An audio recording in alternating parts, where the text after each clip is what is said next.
Welcome to Networking RX, a podcast devoted to helping business professionals like you enhance your networking skills in order to become more proficient giving and receiving quality business referrals and improving the overall quality of your life and the lives of those around you. The Networking RX podcast is a production of AmSpirit Business Connections, an organization whose mission is to empower business success through networking. Picture the early days of CNN. It was a scrappy upstart television station in Atlanta, Georgia, competing with giants like NBC, CBS, ABC. And it was a question whether it was going to make it or not. But then the Gulf War came around as tensions escalated in Iraq. And many journalists were forced to leave the region. They were just basically expelled from the country. And it was just becoming increasingly dangerous and politically complicated for Western reporters to remain.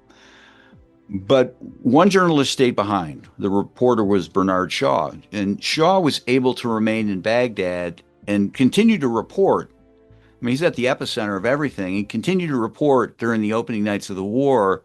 And he was literally broadcasting to the world. The other stations were basically tapping into CNN, what CNN was doing.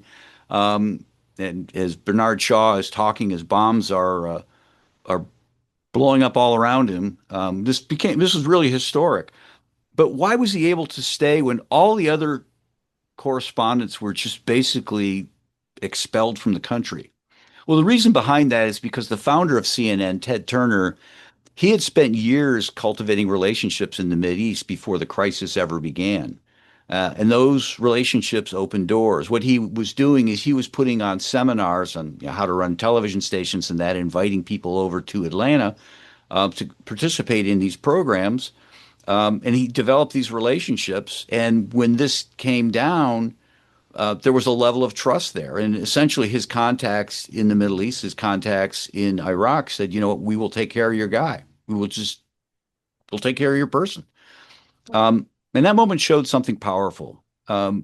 First of all, you don't build relationships during a crisis. You build them long before the crisis arrives. Dig your well before you're thirsty.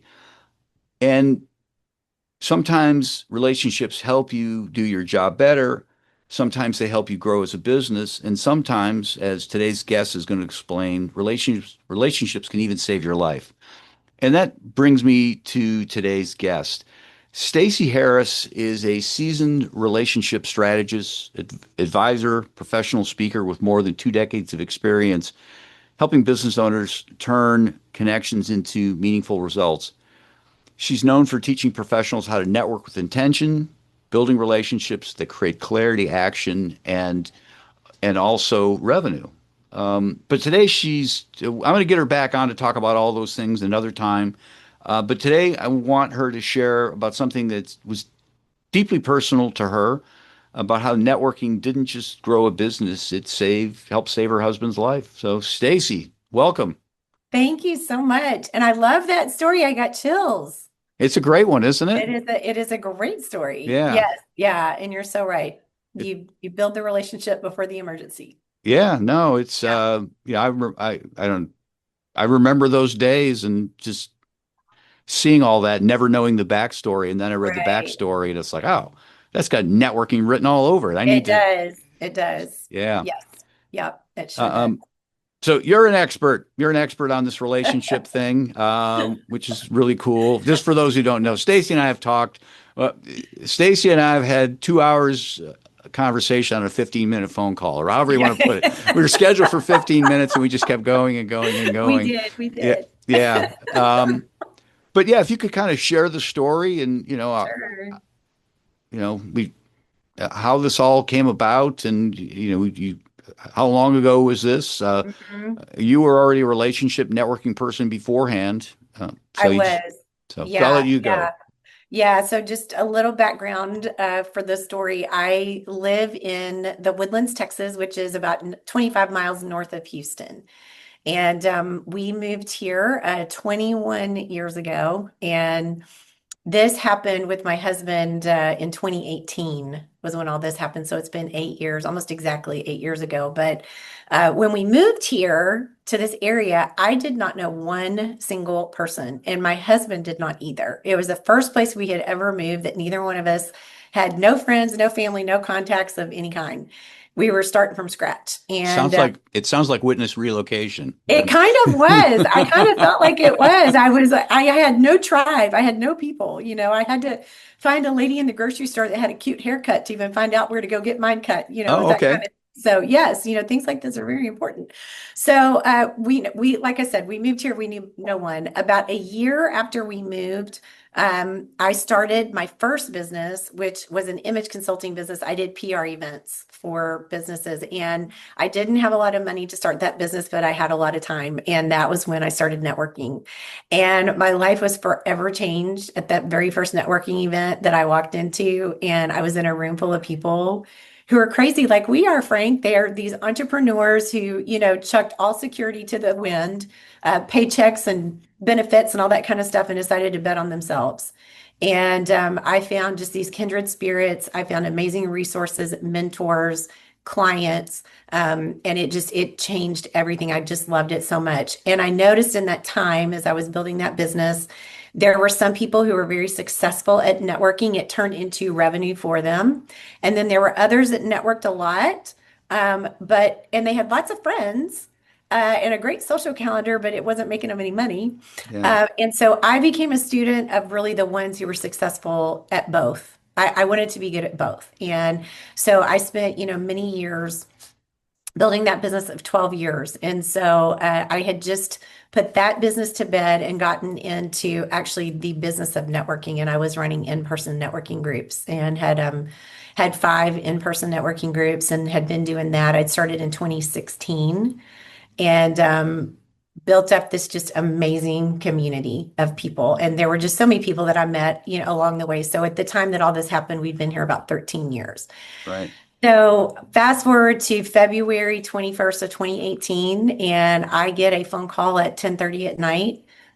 It looked like said it was my husband's cell number. When I answered the phone, it was a Yeah. woman that was on the phone, and she said, "Is this Mrs. Harris?" And I said, "Yes." And she said, Uh, "I'm really sorry to tell you this, but my name is Sarah. I'm an emergency room nurse in Baton Rouge, Louisiana. My husband was away on a business trip in Baton Rouge for the week." And she said, "I am at Baton Rouge General Hospital, and your husband drove himself here about an hour ago, collapsed in the doorway of the ER. We've taken him back, run a CT scan, and I'm really sorry to tell you he has what's called an abdominal aortic aneurysm and an aortic dissection. And less than 1% of people survive this particular circumstance. And so you need to get your affairs in order and get here as fast as you can." And that was the ugh. phone call that changed our lives. And so I am by myself. We are having a thunderstorm. We are having 60-mile-an-hour winds. We don't ever do anything small in Texas. So we Sure. were having big storm, big hail, big winds. I couldn't get a flight out until 5 o'clock the next morning. So I get on the plane. It's about a 6.5-hour drive from here to Baton Rouge. The roads and the weather, it was too bad for me to try to drive. So I get on a flight and I land in Baton Rouge. I get an Uber. We're going to the airport. One of my dear friends that I had met through networking, called me and said, "How are you?" And I just told her, I said, "Brenda, I am so terrified. I can't even put it to words." And I said, "And you want to know the worst part? The worst part is I don't know anybody here. I don't know anybody here. I'm used to being in the Woodlands where I know somebody and I can call and I can get help. And I don't know anybody here. And I just feel so helpless." So, she said, "We're praying for you. It's going to be okay. Just call us if you need something. We'll figure it out." So I get off the phone with her and literally I look down at my phone and I had about at least a dozen text messages, and they all read something like this: "Stacy, I heard what happened. My mom and dad live in Baton Rouge. Here's their name and phone number. You call them if you need anything. Stacy, my sister lives in Baton Rouge. My college roommate lives in Baton Rouge." And all of a sudden, I had a dozen contacts that I could reach out to. I mean, a Wow. network immediately. So I get to the hospital. And of course, he's in critical care, and there is no Trauma One Hospital in Baton Rouge, which is what he needed. There also was no surgeon in the state of Louisiana qualified to do the surgery that he needed to have.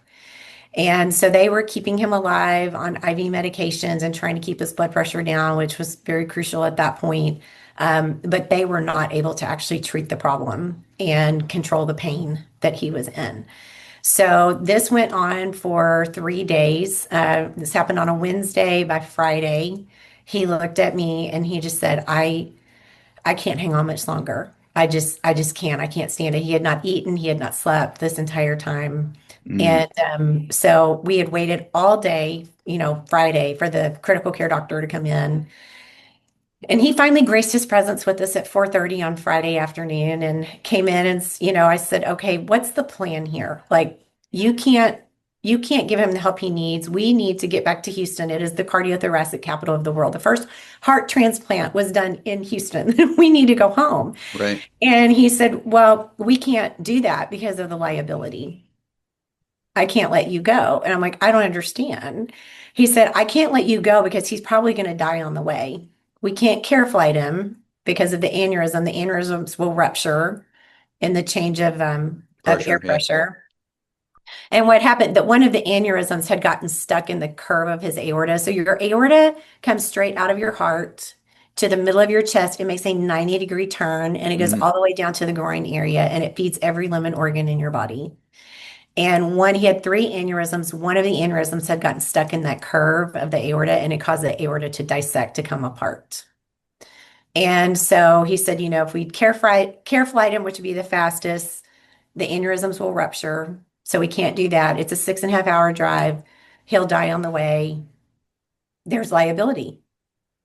We're not going to let him go. And I'm like, so you can't fix him, but you won't let him go. And he was like, well, we're going to try this and we're going to try that. And then he said, I'm going to go fishing with some of my buddies over the weekend that are surgeons. I'll see if maybe one of them can come up with I something. knew it. I knew it. And For you, it's like this is everything for you. For him, it's Friday. Oh yeah, exactly. It's like, I can't get out here fast enough to get on my fishing boat, So anyway, my father-in-law, God bless his soul, he was alive at the time. And I remember looking at him and going, Pop, you're about to see a very different side of me. Like, Mama Bear is coming out. This Don't is it. judge. He goes, Stacy, this is my only child. You do whatever you have to do. So I follow him out of the room. I looked at my husband, whose name is Greg, and I said, Greg, we're going to go home tomorrow.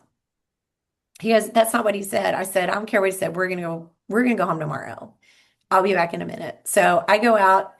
He's at the nurse's station. I tapped him on the shoulder and he turned around. And not only did he have the Napoleon complex, but he also had the God complex. He was about, this tall. Yeah. And I looked at him and I said, your plan is not acceptable. You are playing chemistry set with his whole condition. You're amazed that he's alive. And I appreciate you've kept him alive, but he's not going to stay that way if we don't do something different. And you obviously can't help him. And I won't sign off on anybody doing anything to him here. So we're done. What do we need to do? He said, I'm not going to let you go. And he said, Ann, I said, I am a businesswoman. Let's negotiate.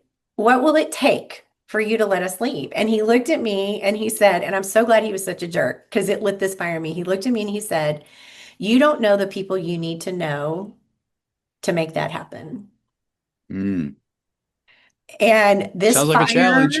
Oh yeah, rose up in me. And I looked at him and I said, you have no idea who I am. You certainly have no idea how many people I know. Make your demands. What is it that we have to have? He said, you have to have a receiving hospital that will take on the liability, a receiving surgeon, a receiving cardiologist, a critical care ambulance company that will agree to transport him. And there's no way you're going to get any of that over the weekend.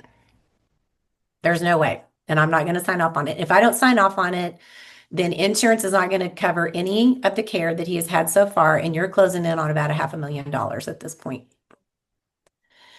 And I said, okay, we're going to leave tomorrow. And he goes, it'll never happen. It'll never happen. He just turns and just walks off. So I get on my phone. I start calling and texting every person that I had met over the last 13 years in the medical industry, anybody that I could think of. That night I went on Facebook, which to that point in time, I had never put anything personal on Facebook. I don't think people care what I eat for breakfast. So It was always business related, but I went on there and said, if you haven't heard what has happened, this is the situation. And number one, we need your prayers. And number two, here is what the doctor says we need. And if anybody out there can help us, please let me know. So when I did that, it was about 10:30 at night. And I go back to the hotel. I wake up at 3 in the morning. I can't sleep. I grab my phone because, business owner, we always have emails to check, right? Yeah. So I noticed that I have all these messages, Facebook messages. So I get on there, and the very first message is from a lady, God bless her soul. Her name is Cheryl Lynn Shea. She is the wife of the very first business coach that I ever had when I moved here. And I met the business coach at the first networking event. That networking event I told you that I walked Yeah. into, changed my life. That was where I met him. And she said, Stacy, call me, I can help. And it hits me like a ton of bricks. She has just been named second at command in Woodlands Methodist Hospital that had opened up 2 weeks before. Oh, wow. And I was like, oh my goodness. Like I mean, I just started shaking all over it. I'm like, she probably can help us. Like she probably really can do this. Yeah. So I wait till 6 a.m. on Saturday morning and I called her and told her the situation. She's also a nurse. She totally understood the situation. And she said, we have to get him here immediately. And she said, I'm going to call you back in 10 minutes. She called me back in 7. And she said, can you do a three-way call between me, you, and the hospital administrator? And I said, yes. So I did that. And she tells the administrator, this is Sherilyn Shea. I'm the vice president at Woodlands Methodist Hospital. Greg Harris is now a patient in critical care room 2001. His cardiologist is Paul Cunningham. His surgeon is, and then she says, is there anything else that you need? And the admin goes, all we need to know is who the critical care ambulance company is. And I said, I'm working on that. I'm working on that. She goes, well, as soon as you know that, call me back. And Cheryl says, Stacy, we will have the room. We are waiting for you when we get here. So we get off the phone and I look down and one of my members, in my groups, texted me and said, call me ASAP. I have found a critical care ambulance company that's agreed to transport him. So we called the company and they were there and we were pulling out of the hospital by 11:30 on Saturday morning. So We were I guess my question, did you ever see the doctor again? We went, no, he was there the next morning as we left. He stood in the doorway with his arms crossed like this. And as I walked past him and looked at him, and he actually said to me, good luck, like Yeah. that, like you're killing him. So Yeah. we are on the road between Baton Rouge and Houston, and I get a call. 6 hours, clarified It's 6 hours. about 6. Well, with the ambulance, it was about 7 because they can't go over 50 miles an hour. What the hell? It's an So ambulance. I know, I know. Yeah. Well, they couldn't because he was on IV medications, Okay. and so they couldn't go that fast because of that. Because they couldn't have the bumping and all that kind of stuff because of all the IVs that I he would say, had. could we get a school bus? I mean, 'cause I've seen school I buses go know. faster. Yeah, Anyhow, go yeah. ahead. So, So it is just the longest drive ever. I haven't slept in days and it's such a blur in so many ways. But we had been on the road maybe 2 hours and my phone rings and it's a good friend of mine that I had met again through networking, a doctor in Huntsville, Texas. And she calls me and she says, Stacy, I know the number one aortic surgeon in the world. And he is down at the med center and that is who you need to go to. And so she connected us with him, and that is ultimately who ended up doing my husband's surgery. This guy, Dr. Joseph Caselli, if you look him up, he wrote the book on aortis. This is all he does is aortic dissections. So he ended up doing the surgery. We became part of a clinical trial. Greg was the third person in the world to receive the kind of stent that they had developed to treat this. And then the procedure itself that they did was groundbreaking. There were like 50 people in the surgical theater watching this happen because it was such a new thing, that nobody had seen or heard before. mhm. And so, in the midst of all this, I'm a business owner, right? And I'm stepping away from my business. I'm back and forth. I'm making calls. I'm having my meetings in the I'm having meetings with people in the waiting room at the hospital Mm. outside the critical care unit, as I'm trying to carry on. Well, we get up to surgery day and the stress, I can't even describe the stress and the, long recovery. We knew he had a 3 to 6 month recovery. The first 6 weeks, somebody had to be with him constantly. I knew I was going to have to step away from my business for at least 6 weeks. And I remember I'm driving to Walmart and I'm like sobbing on the way to Walmart, thinking, how am I going to do this? How am I going to do it? Yeah. We don't have any family here, and you, I knew I had a community, but I was just so tired. Like, you're just drowning and you don't even think to reach out because you're just trying to keep your head Yeah. above water. That's it. Well, So can I I am can I clarify for a second for sure. listeners? Because if you're not a business owner, I mean, if you work for somebody, you've got disabilities, people will give you a pass. But you're a Exactly. business owner, it's like you don't have anybody else. I mean, No, in the no. business, If you're not working, you don't get paid. yeah, That's it. yeah, I mean, that's it's that's how it dire. is. Yeah, Yeah. So, and of course, Greg was not able to work, and we didn't know if he'd ever even be able to go back to work at the right. time. That was the thing, and we still had to make it through the surgery. And so I'm driving to Walmart, and I am sobbing. And surgery is the next day. And one of my dearest friends, she was my very first member that joined my very first networking group, Lucille Hutton. She called me and she said, "How are you?" And I just start sobbing even harder, and she said, "Stacy, you can't do this by yourself. I've been waiting for you to reach out, but you haven't. So I'm telling you, you can't do this by yourself." And I was like, "Lucille, I don't even know where to start." And she goes, "I want you to go home. I want you to make a list of all of your responsibilities that every month, all the things that you need done. And myself and 5 others, we're going to divide those responsibilities up between us and we're going to run your business for you Mm, while you're taking care of Greg." And I was like, "I can't ask you to do that because you didn't ask. I'm telling you, like, this is what we're going to do." And so that was what we did. I went home, I made the list, I handed it over to her. All 6 of them had volunteered to do this. I trust them with my life. And I said, "Just do." They said, "We'll call you if we have questions." I was like, "Don't even call me. I trust you. Just make the decisions. I'm not capable right now of doing anything else but just being present with him. That's it. I can't. So y'all make the decisions." So they ran all of my meetings. Remember, I had 5 groups yeah. per, one a month. So they ran all of my meetings. I also hosted a weekly lunch. They hosted all the lunches for me. They brought in new members while I was gone. And when I came back, they had a stack, an index card stack that was about an inch to an inch and a half thick. And it was referrals of people to talk, for me to talk to as potential members when I got back. So fast forward to the end of 2018. So I was part of a franchise, and you cannot imagine my shock in December 2018 when I'm at the annual awards dinner at the end of the year. And we were named Franchise of the Year. We had had the most growth of any franchises in the country. Wow. And this is in a year that for 6 months I had been away from my business. And I'm not saying that to brag. I'm saying that because the credit goes to them. I mean, it was my Yeah, network that stepped yeah. up. And it's the thing that when I tell this story that I want everybody to understand is every single person that attributed to us surviving that and getting through the surgery and my husband being alive, period, they had all once been strangers in a room at a networking event. That's Yeah. how I met all of them. All of That's them. yeah. I mean,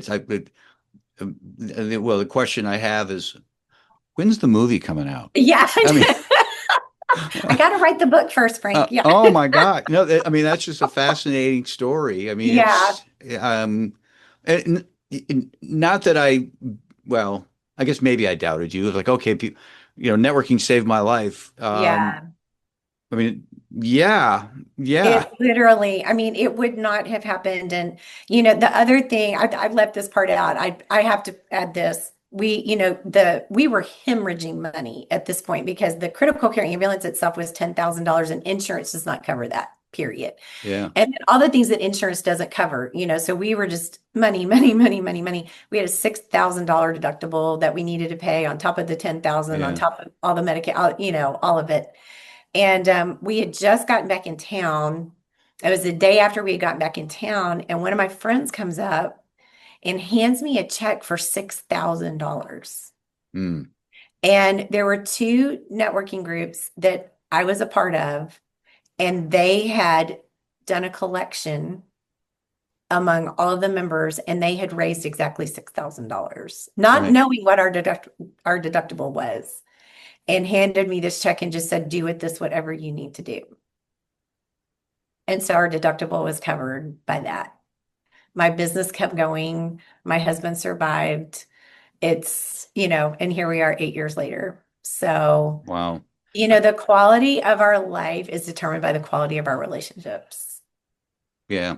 And I mean, that was my what did this experience teach you? You just answered my question. yeah, Um, yeah. Um, well, I guess to, my observation is that hardship brings out the best in us. It really does. it does. Yeah. You know, Yeah. it's almost like people are lying in wait Yes. to put Yes, on that cape they are. and be that hero. To be useful and to be a part of something bigger and contribute. And it was, I remember my husband asking me, like, how will we ever repay all these people that, that not to mention the people that brought food Yeah. and, just did all of these different things for us.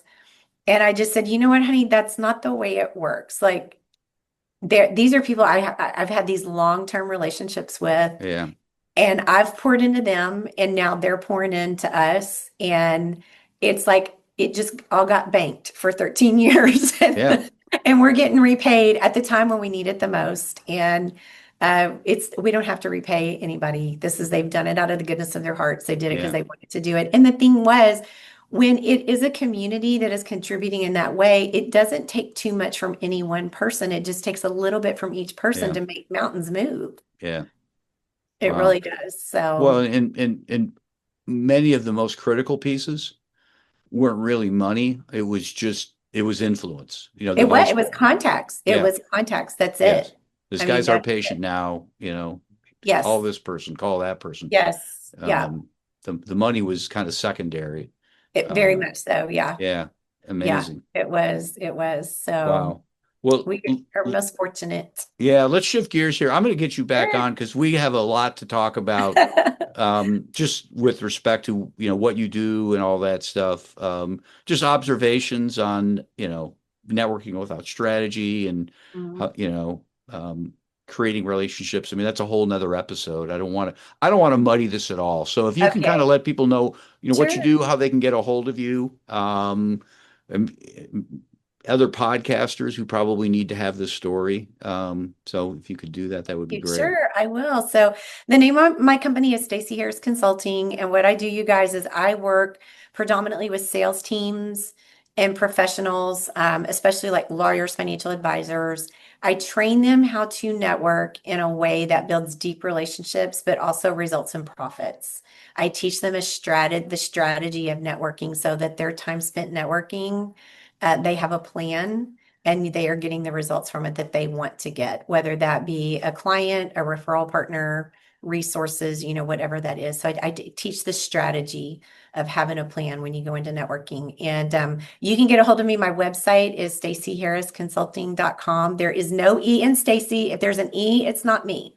That's what I tell people. So staceyharrisconsulting.com, and then my email, stacey@staceyharrisconsulting.com. I am always ready to make a new friend, happy to do a discovery call with anybody who is interested in that. And I would I just love to help business owners, salespeople to be successful and to be able to build through relationships. Nobody needs to cold call ever again if you have a good network, unless you just want to. Well, you know what? Your story made my day. I mean, Thank his, you. well, it, from the standpoint of, or certainly for people out there, people who network and it's like, well, what's the point? I'm pouring into this. I'm pouring into this. You never know when you need to tap into it. That's right. That's You right. never Yeah. know. I hope It's you don't, but you never know. So, You don't. And sometimes it's something like a job loss, or yeah, it doesn't have to be life and death situations, but we all have situations where we need help. And it's outside of our bandwidth to do it, alone. Yeah. And it's Well, so valuable. I appreciate your time. You'll be back on. We'll be back on. Stay tuned, people. Okay, we'll do part 2. Thank you. Thank you, Frank. Thank you so much. Thanks for joining us on the Networking RX podcast. Please put what you've learned into action today and let us know if you have questions, comments, or ideas for future topics. You can email them to us at podcast@amspirit.com.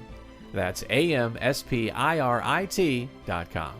Finally, so you never miss an episode, be sure to subscribe to the Networking RX podcast through iTunes, Overcast, or however you receive your podcasts. Now get out and network with someone. The Networking RX podcast is the copyright production of AmSpirit Business Connections. All rights reserved.